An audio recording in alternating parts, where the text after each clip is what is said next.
I love Paige to death. Do not get me wrong. I think, like, again, I think she's a hell of a player and, like, would love to play with her one day. But those refs were giving her every freaking whistle last night. Like, you literally couldn't touch her. Sophie Cunningham just cost herself another $1,500, and her fans couldn't be happier about it. Most WNBA players would see getting fined by the league as a nightmare, something to avoid at all costs. But Sophie, she treats these fines like proof she's doing something right, and her growing army of supporters sees them the same way. This isn't your typical sports story. This isn't about stats or championships. This is about what happens when a 28-year-old player from Missouri decides she's done playing by the unwritten rules that keep athletes quiet and boring. In just 3 podcast episodes, Sophie Cunningham has done something that sounds impossible. She's built a fan base around the world that actually spends money to support her, not because of her basketball skills, but because she's willing to say what everyone else is thinking. The proof is everywhere. Fans from Mexico, Greece, Italy, and Australia are flooding her comment sections. People are changing their lunch plans to eat at Arby's just because they sponsor her. But here's the crazy part. The more the WNBA tries to shut her up with fines, the more her fans support her. It's like they're playing a game where they don't understand the rules, and Sophie keeps winning. Let me tell you how a bench player became the most talked about voice in women's basketball, and why this is just the beginning. When Sophie started her podcast, Show Me Something, with her childhood friend West Wilson, nobody really cared. Another athlete podcast, the market was already flooded. The early reactions weren't great either. Fans complained that West talked over her too much. The whole thing felt amateur. But something changed between episodes 1 and 3. Maybe Sophie got more comfortable, or maybe she realized she had something different to offer. Complete honesty about what really happens inside the WNBA. You can see the shift in how fans started responding. By episode 3, fans were saying things like, "Originally here for Sophie, but wow, so much respect for West and his ability to not only take constructive criticism, but actually improve drastically from it." That's not normal in sports media. Usually shows are what they are from day one, but Sophie's podcast was changing based on what fans wanted to hear. It became a real conversation instead of just another interview show. The international interest started early too. Fans were posting things like, "Huge fan from Mexico here, love the pod, and love this podcast. Greetings from Greece." These weren't just nice messages. They proved that Sophie's appeal worked across different countries and cultures. When someone in Italy is staying up late to watch your Wednesday morning podcast, you've hit something universal. But the real test wasn't the praise. It was what would happen when Sophie said something that could get her in serious trouble. Here's where our story gets expensive for Sophie and interesting for everyone else. After a tough 1-point loss to the Dallas Wings, Sophie sat down for episode 3 and did something that players with big contracts usually avoid. She called out the refs for treating rookie Paige Beckers like a superstar. "I love Paige to death, do not get me wrong," Sophie said, looking straight at the camera. "I think she's a hell of a player and would love to play with her one day, but those refs were giving her every freaking whistle last night. Like, you literally couldn't touch her, and that shit is so annoying to me." Now, before you think this is just another player complaining about calls, understand what Sophie was really doing. She wasn't just venting, she was confirming something that fans had been noticing for months, but nobody with inside access was willing to say out loud. Sophie kept going. "When whistles are player focused, that's a huge problem. She's a rookie. She shouldn't get whistles as a rookie." Her co-host Wes chimed in, comparing it to how even legends like Tom Brady and Patrick Mahomes had to earn their respect from officials over years. The response was instant and huge, but what made it different from typical sports drama was how fans responded. They didn't just agree with Sophie, they came with evidence. One person wrote, "Finally, someone said it," and it spoke for thousands of people. Another added, "There is no parity in WNBA officiating. So glad SC is calling it out," which became a battle cry that spread across social media. The most powerful responses came from people who actually knew basketball. One former coach and official wrote, "As a former HS coach and an official, I am amazed by the incompetence and/or corruption of the W officials. When people with real experience are backing up your observations, you're not just stirring up drama, you're exposing real problems." Even international fans were paying attention. A viewer from Italy said, "I see a new fine coming for Sophie for telling the truth about the special treatment Paige gets from the referees. We all saw the match last night. It was so obvious." This wasn't just American basketball fans being biased. People around the world were watching WNBA games and seeing the same patterns Sophie was talking about. What really stood out wasn't the support, it was how detailed the fan observations were. These weren't casual viewers having emotional reactions, these were people who had been watching closely and were grateful that someone with a platform was finally saying what they'd been thinking. One fan broke it down perfectly. "Paige's whistle is ridiculous. On a scale of Caitlin Clark to A'ja Wilson, her whistle is nearing A'ja Wilson levels." That really hit the nail on the head. A rookie getting treated like a veteran superstar while other players got hammered with no calls. Sophie had given voice to something that thousands of fans knew was happening but couldn't prove. She had the inside access and the platform to confirm what people were seeing with their own eyes, and she wasn't backing down. What happened next should be studied by anyone trying to understand how fan loyalty really works in 2025. The WNBA's approach to dealing with problem players is straightforward. Find them, hope they learn their lesson, and wait for the drama to die down. It's worked for years because most players can't afford to keep paying penalties, and most fans eventually move on to other stories. Sophie's fans had different ideas.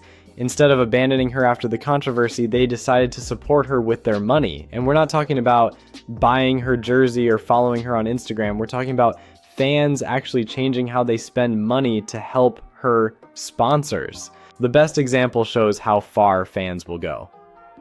One person posted, "I rarely eat fast food, but yesterday, after driving 200 miles, I stopped in at Arby's to support a company that has the balls to sponsor Sophie.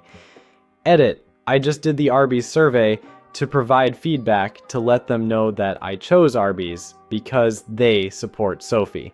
Think about what this person did. They drove 200 miles, chose a restaurant they normally wouldn't visit, bought food they normally wouldn't eat, and then took time to fill out a customer survey explaining why.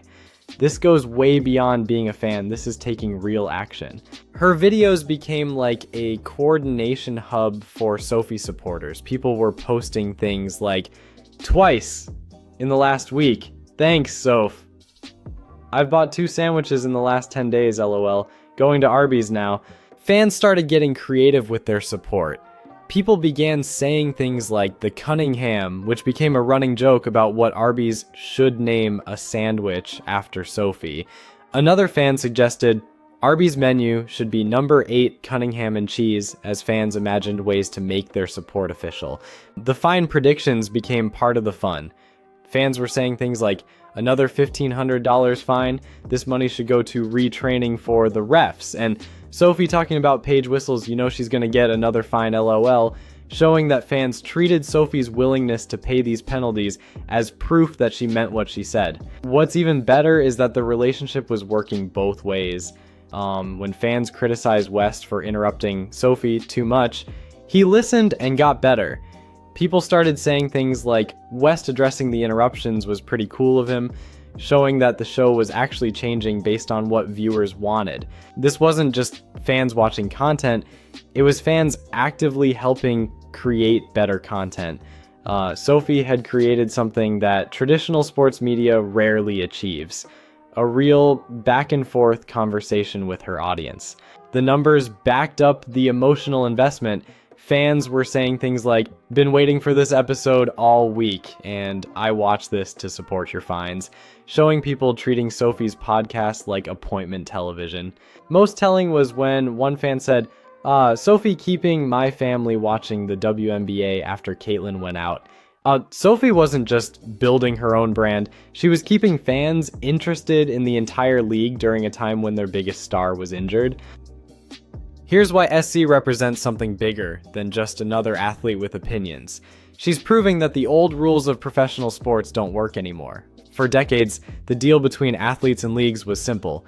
We provide the platform and paycheck, you follow our media guidelines, and keep controversial opinions to yourself. Players who stepped out of line got fined, suspended, or blackballed. The system worked because athletes had no other way to reach their fans directly. Sophie has totally broken that model. Through her podcast, she's created a direct connection to thousands of engaged fans that bypasses traditional sports media entirely.